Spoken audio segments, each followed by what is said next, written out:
ನಾನು ಚಿಕ್ಕ ವಯಸ್ಸಲ್ಲಿದ್ದಾಗೂ ಅಷ್ಟೇ, ಸ್ಕೂಲ್ಗೆ ಹೋಗುವಾಗ, ಕಾಲೇಜ್ಗೆ ಹೋಗುವಾಗ ನನಗೆ ಅಮ್ಮ ಆಗಲಿ ಅಪ್ಪ ಆಗಲಿ ₹1 ಕೊಡ್ತಿರಲಿಲ್ಲ. ನಾನು ಎಲ್ಲೇ ಹೋದರೂ ಏನೇ ತೊಗೊಬೇಕು ಅಂತ ಅನಿಸಿದ್ರು, ಏನೇ ತಿನ್ನಬೇಕು ಅಂತ ಅನಿಸಿದ್ರು ಕೂಡ ನನ್ನ ಹತ್ರ ₹1 ಇರ್ತಾ ಇರಲಿಲ್ಲ. ಸೊ ಮನೇಲಿ ಹೆಂಗೆ ಅಂದರೆ ಎಲ್ಲ ದಿನಸರು ಕೂಡ ಖಾಲಿ. ಕಷ್ಟಗಳು ಹೇಳ್ಬಿಟ್ಟು ಬರಲ್ಲ, ತಕ್ಷಣ ಬಂದ್ಬಿಡುತ್ತೆ. ಬಂತು ಅಂತಂದರೆ ಅದು ವಾಪಸ್ ಹೋಗಲ್ಲ. ನಮ್ಮನ್ನು ಚೆನ್ನಾಗಿ ಒಂದು ರೌಂಡು ರುಬ್ಬಾಕ್ಬಿಟ್ಟೆ ಹೋಗೋದು. ಫಸ್ಟ್ ಸ್ಯಾಲ್ರಿ ನನ್ನ ಕೈ ತುಂಬ ದುಡ್ಡಿತ್ತು. ಅದನ್ನ ನೋಡಿದ ತಕ್ಷಣ ನನಗೆ ಯಪ್ಪ ಎಷ್ಟು ಖುಷಿ ಆಯಿತು ಅಂತಂದರೆ, ಇದು ನನ್ನ ದುಡ್ಡು, ನಾನು ಸಂಪಾದಿಸಿದ ದುಡ್ಡು ಅಂತ. ಆ ಟೈಮಲ್ಲಿ ನೋಡಿ, ನಾನು ಸಂಪಾದನೆ ಮಾಡಿದ ದುಡ್ಡಲ್ಲೇ ಮನೆ ನಡೀತು. ಅಂದರೆ ನಾನು ಸಂಪಾದನೆ ಮಾಡಿದ ದುಡ್ಡಿಗಿಂತ ನಾನು ಸೇವಿಂಗ್ಸ್ ಮಾಡಿರೋ ಅಮೌಂಟಲ್ಲೇ ಮನೆ ನಡೀತು.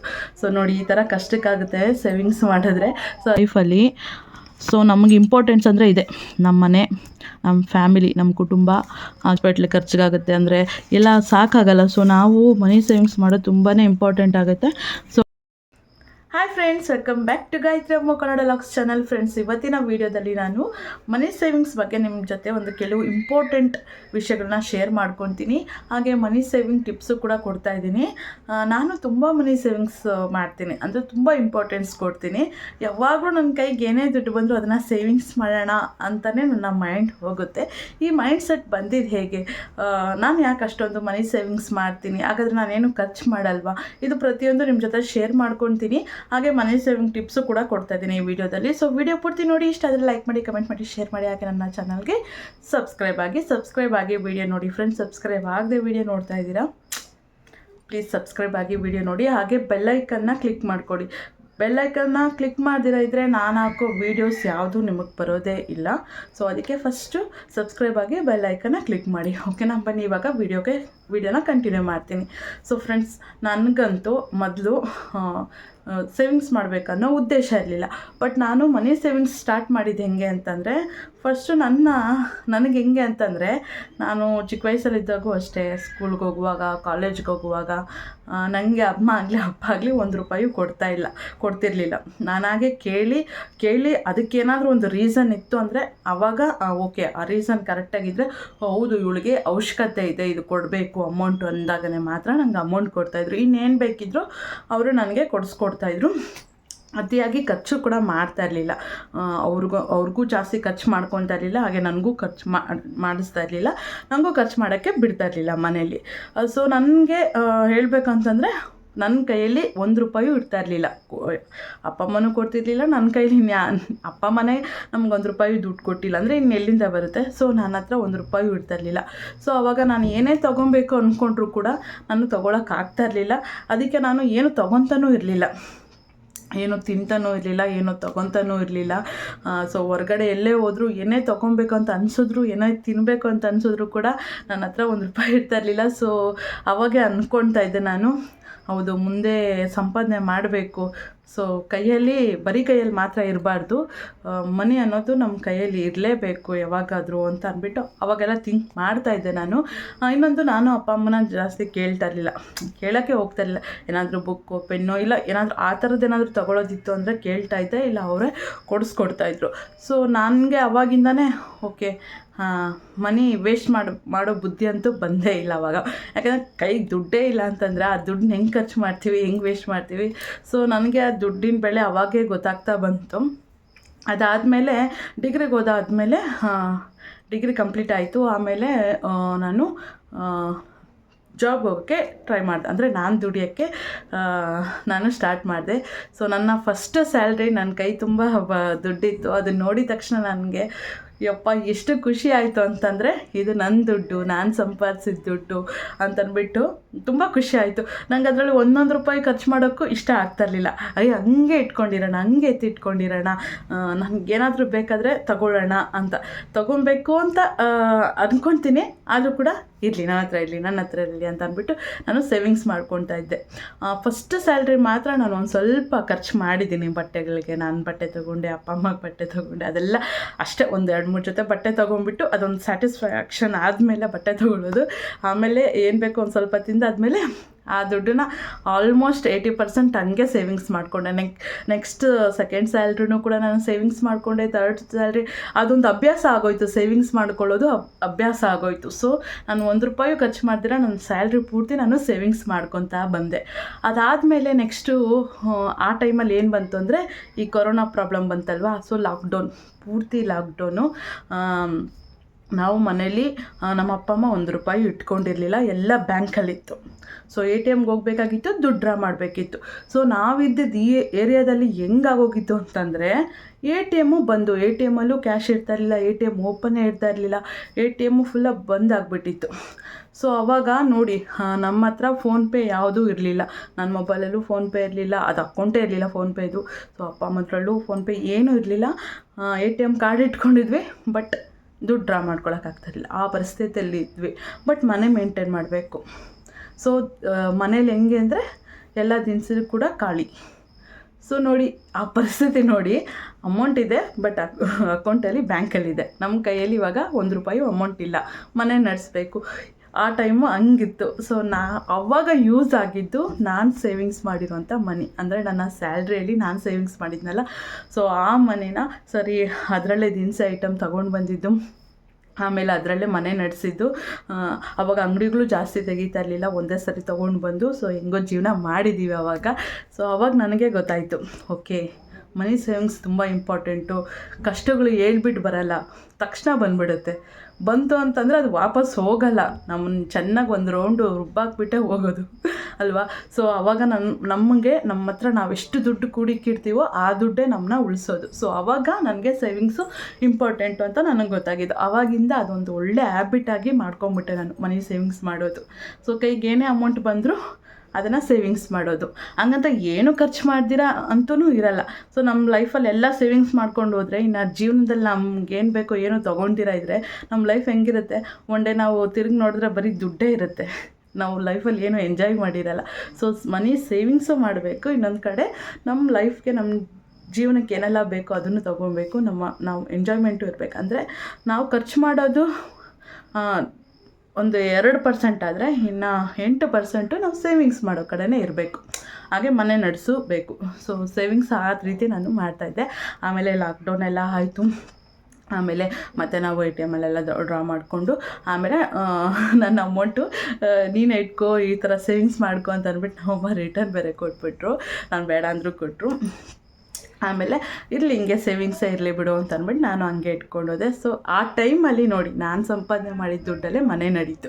ಅಂದರೆ ನಾನು ಸಂಪಾದನೆ ಮಾಡಿದ ದುಡ್ಡಿಗಿಂತ ನಾನು ಸೇವಿಂಗ್ಸ್ ಮಾಡಿರೋ ಅಮೌಂಟಲ್ಲೇ ಮನೆ ನಡೀತು. ಸೊ ನೋಡಿ, ಈ ಥರ ಕಷ್ಟಕ್ಕಾಗುತ್ತೆ ಸೇವಿಂಗ್ಸ್ ಮಾಡಿದ್ರೆ. ಸೊ ಅದಕ್ಕೆ ನಾನು ಯಾವಾಗಲೂ ಸೇವಿಂಗ್ಸ್ ಮಾಡಬೇಕು ಅಂತಂದ್ಬಿಟ್ಟು ಪ್ರತಿ ತಿಂಗಳು ಸೇವಿಂಗ್ಸ್ ಮಾಡೋದು.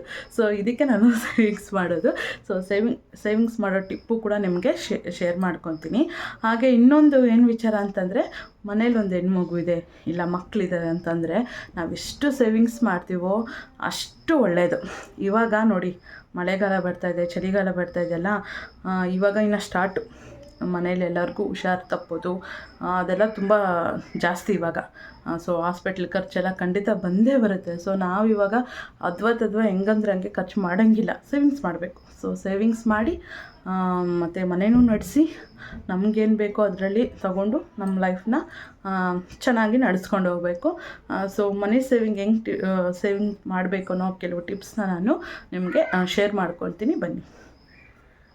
ಸೊ ಫ್ರೆಂಡ್ಸ್, ಇವಾಗ ಮನಿ ಸೇವಿಂಗ್ ಟಿಪ್ಸ್ ಕೊಡೋಣ ಅಂತ ನಿಮ್ಮ ಮುಂದೆ ವೀಡಿಯೋ ತೊಗೊಂಡ್ಬಂದಿದ್ದೀನಿ. ಸೊ ಒಂದು ಬುಕ್ಕಲ್ಲಿ ನಾನು ಒಂದು ಚಿಕ್ಕ ಡಯಾಗ್ರಾಮ್ ಹಾಕ್ಕೊಂಡಿದ್ದೀನಿ. ಸೊ ಸರ್ಕಲ್ ಹಾಕಿ 4 ಕಾಲಮ್ ಹಾಕಿದ್ದೀನಿ. ಸೊ ಇದು ಇನ್ನೊಂದು ಸ್ವಲ್ಪ ಈ ಕಡೆ ಬರಬೇಕಿತ್ತು, ಪ್ರಾಪರಾಗಿ 4 ಡಿವಿಷನ್ ಆಗಿಲ್ಲ. ಸೊ ಏನು ಅಂದ್ಕೊಂಬೇಡಿ, ನಾನು ಈ ನೋಟ್ ಇಟ್ಕೊಂಡೆ ಡಿವಿಷನ್ ಮಾಡಿಬಿಟ್ಟೆ. ಓಕೆ, ಈಗ ಈ ಬಳೆ ಹಂಗೆ ಇರಲಿ, ಸುಮ್ಮನೆ ಇಟ್ಟಿದ್ದೀನಲ್ಲಿ. ಓಕೆ ಫ್ರೆಂಡ್ಸ್, ಇಲ್ಲಿವರೆಗೂ ವೀಡಿಯೋ ನೋಡ್ತಾ ಇದ್ದರೆ ಕಂಟಿನ್ಯೂ ಮಾಡಿ. Thank you so much. Video ನೋಡ್ತಾ ಇದ್ದೀರಾ, ಸಪೋರ್ಟ್ ಮಾಡ್ತಿದ್ದೀರಾ, thank you so much.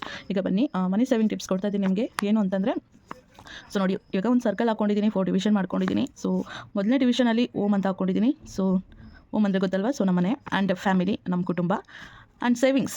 So money savings, okay, money savings for you ಅಂದರೆ ನಮಗೋಸ್ಕರ. ಸೊ ಈ 4 ಡಿವಿಷನ್ ಮಾಡ್ಕೊಂಡಿದ್ದೀನಿ. ಯಾಕೆ ಮಾಡ್ಕೊಂಡಿದ್ದೀನಿ ಅನ್ನೋದನ್ನ ನಿಮ್ಮ ಜೊತೆ ಶೇರ್ ಮಾಡ್ಕೊತೀನಿ. ಫಸ್ಟು ಓಮ್ ಅಂದರೆ ಮನೆ. ಸೊ ನಮ್ಮ ಮನೆ ಖರ್ಚಿಗೆ ನಾವು ಅಮೌಂಟು ಇನ್ವೆಸ್ಟ್ ಮಾಡಲೇಬೇಕು. ಸೊ ರೆಂಟ್ಗಾಗಲಿ ನೋಡಿ, ಸೊ ರೆಂಟ್ ಹೌಸಲ್ಲಿದ್ದರೆ ರೆಂಟ್ಗೆ, ಮತ್ತು gas bill, current bill, and ನಾನು ರಫಾಗಿ ಬರ್ಕೊಂಡು ಹೋಗ್ತಾಯಿದ್ದೀನಿ, ಏನು ಅಂದ್ಕೊಂಬೇಡಿ. ಓಕೆ, ಆಮೇಲೆ ಗ್ರಾಸರೀಸ್ಗೆ, ಸೊ ಈ ಥರದಕ್ಕೆಲ್ಲ ನಾವು ತುಂಬ ಖರ್ಚು ಮಾಡಲೇಬೇಕು ಅಮೌಂಟ್ನ. ಓಕೆ, ಸೊ ಇದನ್ನೆಲ್ಲ ನಾನು ಓಮ್ ಅಂತ ಕನ್ಸಿಡರ್ ಮಾಡ್ಕೊತಾ ಇದ್ದೀನಿ. ಆ್ಯಂಡ್ ಫ್ಯಾಮಿಲಿಗೋಸ್ಕರ ಸೊ ಶಾಪಿಂಗ್ ಏನಾದರೂ ಮಾಡೋದಾಗಲಿ, ಇಲ್ಲ ಹಾಸ್ಪಿಟಲ್ ಖರ್ಚು ಆಗಲಿ, ಆ್ಯಂಡ್ ಮನೆಯವ್ರಿಗೆ ಏನಾದರೂ ಅವಶ್ಯಕತೆ ಬಂದಾಗ ಇಂಪಾರ್ಟೆಂಟು ನಮಗೆ ಫ್ಯಾಮಿಲಿನೇ ಅಲ್ವಾ. ಸೊ ಫ್ಯಾಮಿಲಿಗೋಸ್ಕರ ನಾವು ಕೂಡ ಖರ್ಚು ಮಾಡಬೇಕಾಗುತ್ತೆ. ಸೊ ಅದಕ್ಕೆ ಫ್ಯಾಮಿಲಿ ಕೂಡ ಹಾಕ್ಕೊಂಡಿದ್ದೀನಿ. ಇನ್ನೂ ಏನೇನು ಖರ್ಚು ಬರುತ್ತೋ ಅದನ್ನು ನಾನು ಹಾಗೆ ಎಕ್ಸ್ಪ್ಲೇನ್ ಮಾಡ್ತೀನಿ. ಆ್ಯಂಡ್ ಸೇವಿಂಗ್ಸ್, ಸೊ ನಾನು ಮನಿ ಸೇವಿಂಗ್ಸ್ ಮಾಡಬೇಕು ಅಂತ ಹೇಳ್ತಾ ಇದ್ದೀನಲ್ಲ, ಸೊ ಸೇವಿಂಗ್ಸ್ ಕೂಡ ಇಂಪಾರ್ಟೆಂಟು. ಸೊ ನಾನು ಆಲ್ರೆಡಿ ಹೇಳಿದ್ದೀನಿ ಸೇವಿಂಗ್ಸ್ ಎಷ್ಟು ಇಂಪಾರ್ಟೆಂಟ್ ಆಗುತ್ತೆ ಅಂತ ಅಂದ್ಬಿಟ್ಟು. ಹಾಗೆ ಫಾರ್ ಯು ಅಂದರೆ ನಮಗೋಸ್ಕರ. ಸೊ ನೋಡಿ, ನಮಗೂ ಡ್ರೀಮ್ಸ್ ಇರುತ್ತಲ್ವಾ, ನಮಗೂ ಟ್ರಾವೆಲ್ ಮಾಡಬೇಕು ಅನ್ನೋದಿರುತ್ತೆ, ನಮಗೂ ಶಾಪಿಂಗ್ ಮಾಡಬೇಕು ಅನ್ನೋದಿರುತ್ತೆ. ಸೊ ನಮ್ಮ ಲೈಫಲ್ಲೂ ನಮಗೇನು ಬೇಕೋ ಅದನ್ನು ನಾವು ಕೆಲವೊಂದು ನಾವು ಮಾಡ್ಕೊಳ್ಲೇಬೇಕು, ಅದನ್ನು ಈಡೇರಿಸ್ಕೊಳ್ಲೇಬೇಕು. ಇಲ್ಲಾಂದರೆ ಅತೃಪ್ತ ಆತ್ಮಗಳಾಗೋಗ್ಬಿಡ್ತೀವಿ ನಾವು. ಸೊ ಹಾಗಾಗಬಾರ್ದು. ಸೊ ಅದಕ್ಕೆ ಫಾರ್ ಯು ನಾವು ಕೂಡ ಇಂಪಾರ್ಟೆಂಟ್. ಸೊ ನಮ್ಮ ಲೈಫಲ್ಲಿ ಸೊ ನಮಗೆ ಇಂಪಾರ್ಟೆನ್ಸ್ ಅಂದರೆ ಇದೆ, ನಮ್ಮ ಮನೆ, ನಮ್ಮ ಫ್ಯಾಮಿಲಿ, ನಮ್ಮ ಕುಟುಂಬ. ಹಾಗೆ ನಾವು ಕೂಡ ನಮ್ಗೆ ತುಂಬಾ ಇಂಪಾರ್ಟೆಂಟ್. ಫಸ್ಟು ನಮ್ಮ ಬಗ್ಗೆ ನಾವು ತುಂಬ ಯೋಚನೆ ಮಾಡಬೇಕು. ಆಮೇಲೆ ನಾವು ಬೇರೆಯವ್ರ ಬಗ್ಗೆ ಎಲ್ಲ ಯೋಚನೆ ಮಾಡೋಕ್ಕಾಗುತ್ತೆ. ಆ್ಯಂಡ್ ಸೇವಿಂಗ್ಸು ಕೂಡ ಇಂಪಾರ್ಟೆಂಟ್. ಸೊ ಅದಕ್ಕೆ 4 ಡಿವಿಷನ್ ಹಾಕ್ಕೊಂಡಿದ್ದೀನಿ. ಸೊ ನೋಡಿ, ಇವಾಗ ನಿಮ್ಮ ಸ್ಯಾಲ್ರಿ ಎಷ್ಟು ಅಂತ ನನಗೆ ಗೊತ್ತಿಲ್ಲ, ಓಕೆನಾ. ಸೊ ನೀವು ಮನೆಗೆ ಎಷ್ಟು ಖರ್ಚು ಮಾಡ್ತೀರಾ, ಸೊ ಎಷ್ಟು ಅಮೌಂಟ್ ನಿಮ್ಮ ಕೈಗೆ ಬರುತ್ತೆ ಅನ್ನೋದು ನನಗೆ ಗೊತ್ತಿಲ್ಲ. ಸೊ ಅದಕ್ಕೆ ನಾನು ಇಲ್ಲಿ ಎಕ್ಸಾಂಪಲ್ ನಾನೇ ತೊಗೊತಾ ಇದ್ದೀನಿ, ನಮ್ಮ ಮನೆಯದು. ಸೊ ನಮಗೆ ಮಂತ್ಲಿ ಖರ್ಚು ಬರೋದು 30K ಆಗುತ್ತೆ. ಇನ್ನೂ ಒಂದೊಂದು ಸಾರಿ ಅಪ್ ಆ್ಯಂಡ್ ಡೌನ್ಸ್ ಆಗುತ್ತೆ, ಪ್ಲಸ್ ಆರ್ ಮೈನಸ್. ಒಂದೊಂದು ಸಾರಿ ಜಾಸ್ತಿನೂ ಆಗುತ್ತೆ, ಒಂದೊಂದು ಸಾರಿ ಕಡಿಮೆನೂ ಆಗುತ್ತೆ. ಬಟ್ 30Kವರೆಗೂ ಖಂಡಿತ ನಮಗೆ ಖರ್ಚು ಆಗುತ್ತೆ. ಸೊ ನಾವು ಅದು ಖರ್ಚು ಮಾಡೋದ್ರ ಮೇಲೆ ಡಿಪೆಂಡು, ಆ ಪರಿಸ್ಥಿತಿ, ಆ ಟೈಮಲ್ಲಿ. ಸೊ ನಾವು ಹೇಗೆ ಖರ್ಚು ಮಾಡ್ತೀವೋ ಅದು ಡಿಪೆಂಡು, ಓಕೆನಾ. ಈಗ ನೋಡಿ, ನಮ್ಮದು ರೆಂಟ್ ಹೌಸ್ ಇಲ್ಲ, ಓಕೆನಾ. ಇದು ನಮಗೆ ತುಂಬಾ ಪ್ಲಸ್ ಪಾಯಿಂಟು. ರೆಂಟ್ ಹೌಸ್ ಇರೋರು ಇದಕ್ಕೆಲ್ಲ ಖರ್ಚು ಮಾಡಲೇಬೇಕು. So current bill, gas bill, ಇದಕ್ಕೆಲ್ಲ ಖಂಡಿತ ಖರ್ಚು ಮಾಡಬೇಕು. ಗ್ರೋಸರಿಗೆ ನಾವು ಏನು ಮನೆಗೆ ಬೇಕು ಎಲ್ಲ ತೊಗೊಳಕ್ಕೆ ಖಂಡಿತ ಖರ್ಚು ಮಾಡಬೇಕು. ಸೊ ನಾನಿಲ್ಲಿ 15K ಹಾಕ್ಕೊತಾ ಇದ್ದೀನಿ. ಸೊ 15K, ಸೊ ಮನೆ ಖರ್ಚಿಗೆ 15K ತೊಗೊತಾ ಇದ್ದೀನಿ ನಾನಿಲ್ಲಿ. ಸೊ ನಾನು ಆದಷ್ಟು 15Kಲೇ ಮನೆ ಖರ್ಚಿಗೆ ನಾನು ಟ್ರೈ ಮಾಡ್ತೀನಿ. ಇನ್ನೂ ಕಡಿಮೆ ಆಗುತ್ತೆ ನಮ್ಮ ಮನೇಲಿ, ಓಕೆನಾ. ಇನ್ನೂ 10K, ಒಂದೊಂದು ಸಾರಿ 11-12K ಹಾಗೆ ಆಗುತ್ತೆ. ಸೊ ಅಪ್ ಟು 15K ಹಾಕ್ಕೊತಾ ಇದ್ದೀನಿ. ಸೊ ಅದಾದಮೇಲೆ ನೆಕ್ಸ್ಟು ಫ್ಯಾಮಿಲಿ ಖರ್ಚಿಗೆ ನಾವೇನಾದರೂ ಶಾಪಿಂಗ್ ಮಾಡಿದ್ರೆ, ಇಲ್ಲ ಮನೆ ಹಾಸ್ಪಿಟಲ್ ಖರ್ಚಿಗೆ, ಅದಕ್ಕೆಲ್ಲ ನಾನು 5K ಅನ್ನೋದನ್ನ ಎತ್ತಿಟ್ಬಿಡ್ತೀನಿ. ಸೊ ಯಾವ ಟೈಮಲ್ಲಿ ಎಷ್ಟು ಖರ್ಚು ಬರುತ್ತೋ ಗೊತ್ತಿಲ್ಲ. ಸೊ ನೋಡಿ, ಪಾಪಕ್ಕೆ ತೋರ್ಸೋಕ್ಕೆ ನಾವು 2 ಸರಿ ಹಾಸ್ಪಿಟ್ಲಿಗೆ ಹೋಗಿದ್ವಿ, ಬ್ಯಾಂಗ್ಳೂರಿಗೆ. ಸೊ ಅಲ್ಲಿ 2 ಸರಿ ಹೋಗಿದ್ದಕ್ಕೆ 2K ಖರ್ಚಾಯಿತು. ಸೊ ಈ ಥರ ಖರ್ಚು ಆಗಿಬಿಡುತ್ತೆ ನಮಗೆ. ಪೆಟ್ರೋಲ್ ಖರ್ಚಿಗೆ ಅದಕ್ಕೆ ಎಲ್ಲದಕ್ಕೂ ಸೇರಿ ಇನ್ನೂ ಸ್ವಲ್ಪ ಜಾಸ್ತಿನೇ ಆಗೋಯ್ತು. 1-2 ಸರಿ ಹೋದ್ರೆ ಜಾಸ್ತಿ ಆಗಿಬಿಡುತ್ತೆ. ಯಾಕಂದರೆ ನಾವು ಸಿಟಿಗಿಂತ ಇನ್ನೂ ದೂರ ಇರೋದ್ರಿಂದ ಸೊ ಪೆಟ್ರೋಲ್ ಖರ್ಚು ಹಂಗೆ ಹೋಗ್ತಾ ಇದೆ. ಸಿಟಿ ಹತ್ರ ಇರೋರು ಏನೂ ಪ್ರಾಬ್ಲಮ್ ಇಲ್ಲ. ಸೊ ಈ ರೀತಿ ಸೊ ಫ್ಯಾಮಿಲಿಗೆ ಟ್ಯಾಬ್ಲೆಟ್ಸ್ಗೆ, ಮತ್ತು ಇವಾಗ ಹಬ್ಬ ಬಂತಂದರೆ ನಾವು ಬಟ್ಟೆ ತೊಗೊಳ್ಳೋದಾಗಲಿ, ಮನೆಗೆ ಯಾರಾದರೂ ಬಂದರೆ ಖರ್ಚು ಮಾಡೋದಾಗಲಿ, ಸೊ ಎಲ್ಲ ಥರನೂ ಆಗುತ್ತೆ. ಸೊ ಅದಕ್ಕೆ 5K ಹಾಕ್ಕೊಂಡಿದ್ದೀನಿ. ಇದಾದಮೇಲೆ ಸೇವಿಂಗ್ಸ್ ಅಂತ ನಾನು ಫಸ್ಟೇ 5K ಎತ್ತಿಕೊಳ್ಳೋಕ್ಕೆ ಟ್ರೈ ಮಾಡ್ತೀನಿ. ಸೊ ಇದು ಯಾವಾಗಲೂ, ಯಾಕಂತಂದರೆ ನಾನು ಎಲ್ಲ ಮನೆ ಖರ್ಚು ನಿಭಾಯಿಸಿದ ಮೇಲೆ ಅದರಲ್ಲಿ ಸೇವಿಂಗ್ಸ್ ಮಾಡ್ತೀನಿ ಅಂತಂದರೆ ನಾವು ಬರೀ ಒಂದು ₹500, ₹1000 ಆ ಥರ ಖರ್ಚು ಮಾಡ್ಬೋದು. ಅದಕ್ಕೆ ನಾನು ಫಸ್ಟು 5K ಅಂತ ಅಂದ್ಬಿಟ್ಟು 5K ಸೇವಿಂಗ್ಸ್ ಅಂತ ಎತ್ತಿಟ್ಬಿಡ್ತೀನಿ. ಅದರಲ್ಲಿ 30Kಯಲ್ಲಿ 5K ನಾನು ಸೇವಿಂಗ್ಸ್ ಅಂತ ಎತ್ತಿಟ್ಬಿಡ್ತೀನಿ. ಸೊ ಇನ್ನು ಉಳಿದಿರೋದು ಇನ್ನು 5K. ಈ 5Kನ ನನಗೆ ಅಂತಲೇ ಇಟ್ಕೊತೀನಿ. ಬಟ್ ಇಷ್ಟವರೆಗೂ ಉಳಿಯೋದಿಲ್ಲ, ಯಾಕಂದರೆ ಇಲ್ಲೇ ಒಂದು ಸ್ವಲ್ಪ ಅಪ್ ಆ್ಯಂಡ್ ಡೌನ್ಸ್ ಆಗುತ್ತೆ, ಹೆಚ್ಚು ಕಡಿಮೆ ಆಗುತ್ತೆ. ನೋಡಿ, ಒಂದು ಸರಿ ಹಾಸ್ಪಿಟ್ಲಿಗೆ ಹೋದಾಗನೇ 2K ಆಯಿತು ಅಂತಂದರೆ, ಇನ್ನು ಟ್ಯಾಬ್ಲೆಟ್ಸ್ಗೆ, ಏನಾದರೂ ಶಾಪಿಂಗ್ ಮಾಡೋಕ್ಕೆ, ಏನಾದರೂ ಬಟ್ಟೆ ತೊಗೊಳ್ಳೋಕ್ಕೆ, ಎಲ್ಲಾದರೂ ಟ್ರಾವೆಲ್ ಅಂತ ಹೋದರೆ, ಸೊ ಇದಕ್ಕೆಲ್ಲ ಖಂಡಿತ ಖರ್ಚಾಗುತ್ತೆ. ಸೊ ಆವಾಗ ನಾವು ಇದರಲ್ಲಿ ದುಡ್ಡು ಅಮೌಂಟ್ ಎತ್ಕೊಳ್ಲೇಬೇಕು. ಸೊ ನನಗೆ ಅಂತ ನಾನು 5Kನೇ ಎತ್ತಿಟ್ಕೊತೀನಿ ಅಂದರೆ ಅದು ಆಗಲ್ಲ. ಸೊ ನೋಡೋಣ, ಈಗ ಸೇವಿಂಗ್ಸಲ್ಲಿ ಮಾತ್ರ 5K ಅಂತ ನಾನು ಎತ್ತಿಟ್ಕೊಂಡ್ಬಿಡ್ತೀನಿ. ಸೊ ಆದಷ್ಟು ನಾನು 20Kಯಲ್ಲಿ ಫುಲ್ಲು ಮೇಂಟೈನ್ ಮಾಡೋಕ್ಕೆ ಟ್ರೈ ಮಾಡ್ತೀನಿ, ಓಕೆನಾ. ಒಂದೊಂದು ಸರಿ ಇದು ಅಪ್ ಆ್ಯಂಡ್ ಡೌನ್ಸ್ ಖಂಡಿತ ಆಗುತ್ತೆ, ಹೆಚ್ಚು ಕಡಿಮೆ. ನಾವು ಇಷ್ಟೇ ನಾನು ಮನೆ ಮೇಂಟೈನ್ ಮಾಡ್ತೀನಿ, ಇಷ್ಟೇ 5Kನೇ ಮನೆ ಸೇವಿಂಗ್ಸ್ ಮಾಡ್ತೀನಿ ಅಂತ ಹೇಳೋಕ್ಕಾಗಲ್ಲ. ನಾವು ಖರ್ಚು ಮಾಡೋದ್ರ ಮೇಲೆ ಡಿಪೆಂಡು. ಸೊ ಈ ರೀತಿ ನಾವೊಂದು ಅಂದಾಜು ಹಾಕ್ಕೊಂಡು ನಾವು ಖರ್ಚು ಮಾಡೋದ್ರಿಂದ ನಾವು ಮನಿ ಸೇವಿಂಗ್ಸು ಸ್ವಲ್ಪ ಜಾಸ್ತಿನೇ ಮಾಡ್ಬೋದು. 5K ಅಲ್ದಿದ್ರು 3K ಆ ಥರ ನಾವು ಮನಿ ಸೇವಿಂಗ್ಸ್ ಮಾಡಲೇಬೋದು. ಇಲ್ಲಿ ಫಾರ್ ಯು ಅಂತಂದರೆ ನಾನು ಹೇಳಿದಲ್ಲ, ನಮ್ಮ ಡ್ರೀಮ್ನ, ನಮ್ಮ ಆಸೆ ಕನಸುಗಳನ್ನ ಒಂದು ಸ್ವಲ್ಪ ಈಡೇರಿಸ್ಕೊಬೇಕಂದ್ರೆ ನಮಗೂ ಖರ್ಚಾಗುತ್ತೆ. ಇವಾಗ ನಾನು ಯೂಟ್ಯೂಬ್ ಮಾಡ್ತಾಯಿದ್ದೀನಿ. ಸೊ ಯೂಟ್ಯೂಬಲ್ಲಿ ನಾನು ಒಂದು ಸ್ವಲ್ಪ ಇನ್ವೆಸ್ಟ್ ಮಾಡಬೇಕು. ಇವಾಗ ನೋಡಿ, ಟ್ರೈಪ್ಯಾಡ್ ಹೋಗ್ಬಿಟ್ಟಿದೆ. ಆ ಟ್ರೈಪ್ಯಾಡ್ ತೊಗೊಬೇಕಂದ್ರೆ ನಾನು ಖರ್ಚು ಮಾಡಲೇಬೇಕು. ಸೊ ಈ ರೀತಿ ಕೆಲವು ಇನ್ವೆಸ್ಟ್ಮೆಂಟ್ ಅನ್ನೋದು ಇದ್ದೇ ಇರುತ್ತೆ. ಸೊ ನಾನು ಇದನ್ನು ಫುಲ್ಲು ಲಾಸ್ಟ್ ಚಾಯ್ಸಾಗಿ ತೊಗೊತೀನಿ. ಲಾಸ್ಟ್ ಚಾಯ್ಸು ನಾನು ಇದನ್ನು ಅಷ್ಟೊಂದು ಫಸ್ಟು ಮನೆ ನಡೆಸೋದು, ಆಮೇಲೆ ಫ್ಯಾಮಿಲಿ, ಆಮೇಲೆ ಸೇವಿಂಗ್ಸು, ಈ ಮೂರು ಆದಮೇಲೆ ನನಗೆ ಉಳಿಯೋದು ಒಂದು 500 ಉಳಿಯುತ್ತೋ ಇಲ್ಲ 1000 ಉಳಿಯುತ್ತೋ ಅದರಲ್ಲಿ ನಾನು ಹಂಗೆ ಎತ್ತಿಟ್ಕೊಂಡಿರ್ತೀನಿ. ಸೊ ನಾನು ಪರ್ಸಲ್ಲಿ ಸೇವಿಂಗ್ಸ್ ಮಾಡ್ಕೊತಾ ಇದ್ದೆ, ಇಷ್ಟು ದಿವಸ ಅಮೌಂಟ್ನ ಪರ್ಸಲ್ಲಿ ಸೇವಿಂಗ್ಸ್ ಮಾಡ್ಕೊತಾ ಇದ್ದೆ. ಬಟ್ ಪರ್ಸಲ್ಲಿದ್ದರೆ ಹೆಂಗೋ ಒಂದು ಖರ್ಚಾಗ್ತಾ ಇದೆ. ಇಲ್ಲ ನನ್ನ ಹಸ್ಬೆಂಡ್ ಆಗಲಿ, ಇಲ್ಲ ಬೇರೆ ಅದಕ್ಕಾದ್ರೂ ಆಗಲಿ ಬೇಕು ಅಂತ ಖರ್ಚಾಗೇ ಆಗುತ್ತೆ, ಹೆಂಗೋ ಹಂಗೆ ಖಾಲಿ ಆಗಿಬಿಡುತ್ತೆ. ಸೊ ನೋಡಿ, ಇವಾಗ ಈ ಸರಿಗೆ ಅಮೌಂಟು ನನ್ನ ಹತ್ರ ಸದ್ಯಕ್ಕಿರೋದು ಇಷ್ಟೇ ಅಮೌಂಟು, ಹೊರಗಡೆ ಎತ್ತಿಟ್ಟಿರೋದು ನಾನು ಇಷ್ಟೇ ಅಮೌಂಟು. ಬಟ್ ಸೇವಿಂಗ್ಸ್ ಮಾತ್ರ ನಾನು ಸೇವಿಂಗ್ಸ್ ಮಾಡೋಕ್ಕೆ ಒಂದು ಗುಂಡಿ ಥರ ತೊಗೊಂಡ್ಬಿಟ್ಟಿದ್ದೀನಿ. ಅದು ಡ್ರಮ್ ಥರ ಬರುತ್ತೆ, ಪ್ಲಾಸ್ಟಿಕ್ ಎಲ್ಲ ತೊಗೊಂಡ್ಬಿಟ್ಟಿದ್ದೀನಿ, ಅದ್ರಲ್ಲಿ ಸೇವಿಂಗ್ಸ್ ಮಾಡ್ತಾಯಿದ್ದೀನಿ. ಸೊ ಈಗ ಇಷ್ಟು ಕೈಯಲ್ಲಿದೆ ನೋಡಿ. ಈ ಅಮೌಂಟಲ್ಲಿ ನಾನು ಏನಾದರೂ ತೊಗೊತೀನಿ ಅಂದರೆ ಇಲ್ಲ ಹಾಸ್ಪಿಟ್ಲಿಗೆ ಖರ್ಚಿಗಾಗುತ್ತೆ ಅಂದರೆ ಎಲ್ಲ ಸಾಕಾಗಲ್ಲ. ಸೊ ನಾವು ಮನಿ ಸೇವಿಂಗ್ಸ್ ಮಾಡೋದು ತುಂಬಾ ಇಂಪಾರ್ಟೆಂಟ್ ಆಗುತ್ತೆ. ಸೊ ನೋಡಿ ಇಷ್ಟರಲ್ಲಿ ನಾವು ಮನಿ ಸೇವಿಂಗ್ಸ್ ಮಾಡಬೇಕು. ಸೊ ಈ ಥರ 5K ಇಷ್ಟು 5K ಸೇವಿಂಗ್ಸ್ ಮಾಡಬೇಕಂದ್ರೆ ನಾವು ಕರೆಂಟ್ ಬಿಲ್ಲು ಕಡಿಮೆ ಬರಬೇಕು, ಗ್ಯಾಸ್ ಬಿಲ್ ಕಡಿಮೆ ಬರಬೇಕು. ಅಂದರೆ ಗ್ಯಾಸ್ ಬಿಲ್ ಕಡಿಮೆ ಬರೋಕ್ಕೆ ಸಾಧ್ಯನೇ ಇಲ್ಲ, ಬಟ್ ನಾವು ಏನು ಮಾಡ್ಬೋದು ಅಂತಂದರೆ 1 ಮಂತ್ಗೆ ಬರೋದನ್ನ 1.5 ಮಂತ್ಗೆ ಬರೋ ಥರ ನಾವು ಗ್ಯಾಸ್ನ ಮೇಂಟೈನ್ ಮಾಡ್ಕೊಂಡು ಹೋಗ್ಬೋದು. ಕರೆಂಟ್ ಬಿಲ್ ಕಡಿಮೆ ಬರೋ ಥರ ಮಾಡ್ಕೊಂಡು ಹೋಗ್ಬೋದು. ಅದಾದಮೇಲೆ ನಾವು ಗ್ರಾಸರಿ ತೊಗೊಳ್ಳೋದ್ರಲ್ಲಿ ಇರುತ್ತೆ, ಆ್ಯಂಡ್ ಶಾಪಿಂಗ್ ಮಾಡೋದ್ರಲ್ಲೂ ಕೂಡ ನಾವು ಮನಿ ಸೇವಿಂಗ್ಸ್ ಮಾಡ್ಬೋದು. ಆ್ಯಂಡ್ ನಾವು ಡೈಲಿ ಏನು ತಿಂತೀವೋ ಸ್ನ್ಯಾಕ್ಸು, ಹೊರಗಡೆ ಈ ಬೇಕ್ರಿ ಐಟಮ್ಸು ಏನು ತಿಂತೀವೋ ಅದನ್ನೆಲ್ಲ ಅವಾಯ್ಡ್ ಮಾಡಿದ್ರೆ ಸೊ ಅದರಲ್ಲಿ ನಾವು ಎಷ್ಟೊಂದು ಅಮೌಂಟು ಸೇವಿಂಗ್ಸ್ ಮಾಡ್ಬೋದು. ಅಂದರೆ ನಾವು ಏನು ಅಂದರೆ ನಮ್ಮ ಕಷ್ಟಗಳು ನೋಡಿ, ಲೈಫಲ್ಲಿ ಪ್ರತಿಯೊಬ್ಬರಿಗೂ ಕಷ್ಟ ಅನ್ನೋದಿರುತ್ತಲ್ವ. ಸೊ ಆ ಕಷ್ಟಗಳು ಏನೆಲ್ಲ ಕಷ್ಟಗಳಿದ್ದಾವೆ ಅಂತ ಅಂದ್ಬಿಟ್ಟು ನಾವು ಲೀಸ್ಟ್ ಹಾಕೊಂಡ್ಬಿಡ್ಬೇಕು. ಇಷ್ಟು ಕಷ್ಟಗಳು ಏನಿದೆ, ಏನು ಮೇಂಟೈನ್ ಮಾಡ್ತಾ ಇದ್ದೀವಿ, ನಮ್ಮ ಪ್ರಾಬ್ಲಮ್ಸ್ ಏನು, ಏನಕ್ಕೆ ದುಡ್ಡೆಲ್ಲ ಜಾಸ್ತಿ ಖರ್ಚಾಗ್ತಾ ಇದೆ, ಏನಾಗ್ತಾಯಿದೆ ನಮ್ಮ ಲೈಫಲ್ಲಿ ಅನ್ನೋದನ್ನೆಲ್ಲ ನಾವು ಬರೆದಿಟ್ಕೊಂಡ್ಬಿಟ್ರೆ ಸೊ ಇಷ್ಟೆಲ್ಲ ಖರ್ಚು ಮಾಡೋದಿದೆ ಅಂತ ಅಂದ್ಬಿಟ್ಟು ನಾವು ಆದಷ್ಟು ಇರಲಿ ಅಂತ ಅಂದ್ಬಿಟ್ಟು ಮನಿ ಸೇವಿಂಗ್ಸ್ ಮಾಡ್ತೀವಿ. ಸೊ ಫ್ರೆಂಡ್ಸ್, ಇನ್ನೂ ಮನಿ ಸೇವಿಂಗ್ ಟಿಪ್ಸ್ ನಾನು ಆಗಾಗ ವೀಡಿಯೋಸ್ ಮಾಡ್ತಾನೆ ಇರ್ತೀನಿ. ಸೊ ಇದೊಂದು ಡಯಾಗ್ರಾಮಲ್ಲಿ ಸೊ ನೋಡಿ ಇಷ್ಟರಲ್ಲಿ ನಾನು ಮನಿ ಸೇವಿಂಗ್ಸ್ ಹೇಗೆ ಮಾಡ್ಬೋದು ಅಂತ ನಾನು ನಿಮ್ಮ ಜೊತೆ ಶೇರ್ ಮಾಡ್ಕೊಂಡಿದ್ದೀನಿ. 20K ಮಾಡೋರು ಇಲ್ಲಿ 10K, ಇಲ್ಲಿ 5 ಇಲ್ಲ ಇಲ್ಲಿ 3, 2 ಆ ರೀತಿ ಸೇವಿಂಗ್ಸ್ ಮಾಡ್ಕೊತಾ ಹೋಗ್ಬೋದು. ಫಸ್ಟು ಸೇವಿಂಗ್ಸ್ಗೆ ಅಂತ ಅಮೌಂಟ್ ಎತ್ತಿಕ್ಬಿಡಬೇಕು. ಸೊ ಇದೇ ನಾನು ಹೇಳ್ತಿರೋದು. 5K ಅಂತ ಅಂದ್ಬಿಟ್ಟು ಫಸ್ಟ್ ಸೇವಿಂಗ್ಸ್ ಮಾಡೋಣ ನಾನು ಅಂತ ಅಂದ್ಬಿಟ್ಟು ಅಮೌಂಟ್ ಎತ್ತಿಕೊಂಡ್ಬಿಟ್ರೆ ಈ ಬಜೆಟಲ್ಲಿ, ಸೊ ನಾನು ಇದರಲ್ಲಿ ಮೇಂಟೈನ್ ಮಾಡಿದ್ರೆ ಖರ್ಚು ಮಾಡಿದ್ರೆ ಎತ್ಕೊಂಡಿರ ನಾನು ಮನೆ ನಡೆಸ್ಕೊಂಡು ಹೋಗ್ಬಿಟ್ರೆ ಸೊ ಇಷ್ಟು ಮನಿ ಸೇವಿಂಗ್ಸ್ ಆಗುತ್ತೆ. 1 ಮಂತಲ್ಲಿ 5K ಮನಿ ಸೇವಿಂಗ್ಸ್ ಆಗುತ್ತೆ. ಸೊ ಫ್ರೆಂಡ್ಸ್, ಇದು ನನ್ನ ಮನಿ ಸೇವಿಂಗ್ ಟಿಪ್ಸ್ ಆಗಿತ್ತು. ಸೊ ಹೇಗೆ ಅನಿಸ್ತು ಅಂದ್ಬಿಟ್ಟು ನನಗೆ ಕಮೆಂಟ್ ಮಾಡಿ. ಸೊ ಈ ರೀತಿ ಟ್ರೈ ಮಾಡಿ ನೋಡಿ, ನೀವು ಕೂಡ ಲೀಸ್ಟ್ ಹಾಕೊಂಬಿಡಿ. ಮೊದಲೇ ಇಷ್ಟು ಅಮೌಂಟ್ ಅಂತ ಎತ್ತಿಕೊಬೇಕು ಅಂತ ಅಂದ್ಬಿಟ್ಟು ಫಿಕ್ಸ್ ಆಗೋಬಿಡಿ. ಸೊ ಫಸ್ಟೇ ಅಮೌಂಟು ಫಿಕ್ಸ್ ಮಾಡ್ಕೊಂಡ್ಬಿಟ್ರೆ 5K ನಾನು ಈ ಮಂತಲ್ಲಿ ಸೇವಿಂಗ್ಸ್ ಮಾಡಬೇಕಂತ ಫಸ್ಟೇ ನೀವು ಫಿಕ್ಸ್ ಆಗಿಬಿಟ್ರೆ ನೀವು ತಿಂಗಳು ಎಷ್ಟು 5,000 6,000 ಹಾಗೆ ಎಷ್ಟು ನಿಮ್ಮ ಕೈಲಾಗೋಷ್ಟು ನಾವು ಸೇವಿಂಗ್ಸ್ ಮಾಡ್ಬೋದು. ಸೊ ಪರ್ ಇಯರ್ ನೀವು ಅಷ್ಟೊತ್ತಲ್ಲಿ 40,000 50,000 ಹಂಗೆ ಸೇವ್ ಮಾಡಿರ್ತೀರಾ. ಸೊ ಇದು ನನ್ನ ಮನಿ ಸೇವಿಂಗ್ ಟಿಪ್ಸ್ ಆಗಿತ್ತು. ಸೊ ಇಷ್ಟ ಆಯ್ತಾ ನನಗೆ ಕಮೆಂಟ್ ಮಾಡಿ, ಓಕೆನಾ? ಸೊ ನೋಡಿ ಫ್ರೆಂಡ್ಸ್, ಇದು ನನ್ನ ಮನಿ ಸೇವಿಂಗ್ ಟಿಪ್ಸ್ ಆಗಿತ್ತು.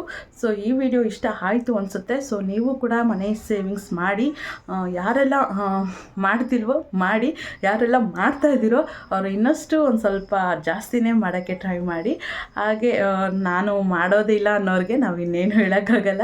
ಅಟ್ಲೀಸ್ಟ್ ಬ್ಯಾಂಕಲ್ಲಾದರೂ ಸೇವಿಂಗ್ಸ್ ಮಾಡ್ಕೊಂಡಿರಿ. ಸೊ ಓಕೆ, ಈ ಥರ ಈ ಮನಿ ಸೇವಿಂಗ್ಸ್ ಟಿಪ್ಸ್ ನಿಮಗೆ ಯೂಸ್ ಆಯಿತು ಅಂತ ಅಂದ್ಕೊತೀನಿ. ವಿಡಿಯೋ ಇಷ್ಟ ಆಯಿತು ಅಂದ್ಕೊತೀನಿ. ಪ್ಲೀಸ್ ವಿಡಿಯೋ ಇಷ್ಟ ಆಗಿದ್ದರೆ ಲೈಕ್ ಮಾಡಿ, ಕಮೆಂಟ್ ಮಾಡಿ, ಶೇರ್ ಮಾಡಿ. ಹಾಗೆ ನನ್ನ ಚಾನಲ್ಗೆ ಸಬ್ಸ್ಕ್ರೈಬ್ ಆಗಿ. ಇಲ್ಲಿವರೆಗೂ ನನ್ನ ವಿಡಿಯೋ ನೋಡಿದರೆ ಥ್ಯಾಂಕ್ ಯು ಸೋ ಮಚ್. ಇಲ್ಲಿವರೆಗೂ ನನ್ನ ವಿಡಿಯೋ ಫುಲ್ಲು ನೋಡಿದ್ದೀರಾ, ಸೊ ಎಂಡ್ವರೆಗೂ ನೋಡಿದ್ದೀರಾ. So thank you so much. ನಾನು ಮತ್ತೆ ಮುಂದಿನ ಲಾಗಲ್ಲಿ ಭೇಟಿ ಆಗ್ತೀನಿ. 1-2-3 ದಿನದಿಂದ ಲಾಗ್ ಮಾಡಲಿಲ್ಲ. ನಾಳೆಯಿಂದ ಖಂಡಿತ ನನ್ನ ಲಾಗ್ಸ್ನೆಲ್ಲ ನಿಮ್ಮ ಜೊತೆ ಶೇರ್ ಮಾಡ್ಕೊಳ್ತೀನಿ. ಸೊ ದಯವಿಟ್ಟು ನೋಡಿ, ಸಪೋರ್ಟ್ ಮಾಡಿ. ಓಕೆ, ಮತ್ತೆ ಮುಂದಿನ ಲಾಗಲ್ಲಿ ಭೇಟಿ ಆಗ್ತೀನಿ. Thanks for watching. By everyone.